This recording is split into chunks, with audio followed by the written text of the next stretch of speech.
Hi, so in this video, I'm going to be covering character and why it's important to analyze it while you read. So, to begin, analyzing character helps you understand the story itself, plot, action, and all the things that make up a good story are driven by character. You will also need to understand character to accurately map out themes and symbols in any given text. You are writing an essay, this is vital. You need to know all of this to talk thoroughly about your topic. It can feel time consuming to study each individual character, but it does pay off in the end because you will know the material far better and the writing process should go a lot smoother. So, all in all, it will save you time down the road, and you will also learn from what you are reading and you'll take a lot more from it. So, there are many different kinds of characters in a story.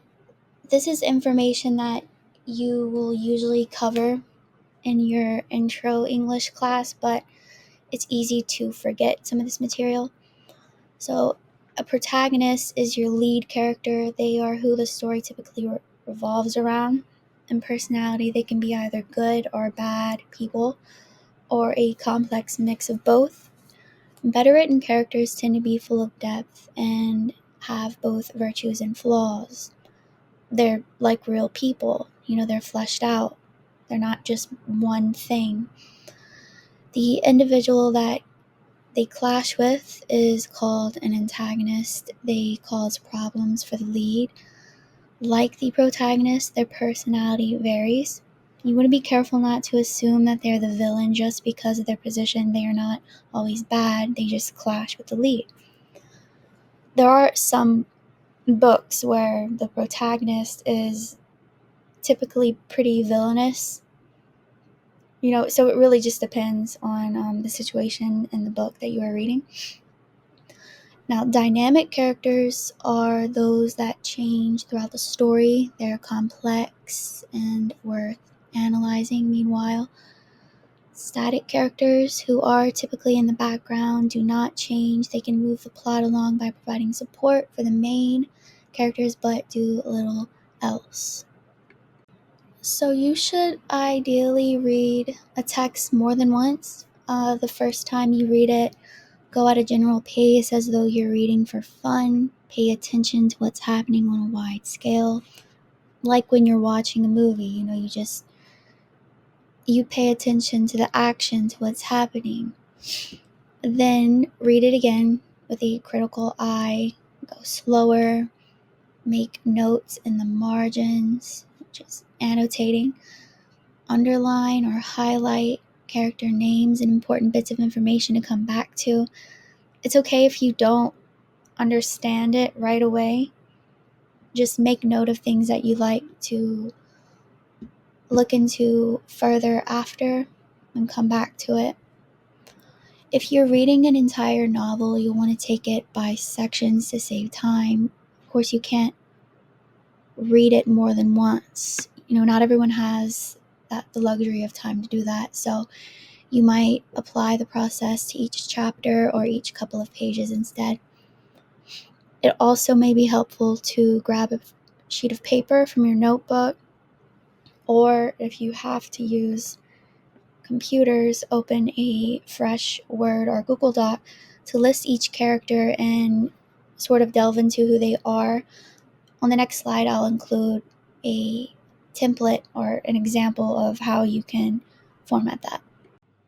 You don't have to do this, of course. This is just how you might organize your notes per character if you are struggling with this particular step. When analyzing a work for a character, there are many things you'll want to look for. First, note their name, what kind of character they are. Like, are they static? Are they the protagonist? And also note what they're like. You might wonder, how do they appear physically? How do they dress? Are they neat or sloppy? Which either answer will tell you a lot about the person. What's their personality like? Are they selfish? personality is very important to note and is revealed in a number of ways. Character interactions are one. Look at how the person speaks to others. Are they prone to argument? Do they have friends? If they have many, that may indicate popularity or likability.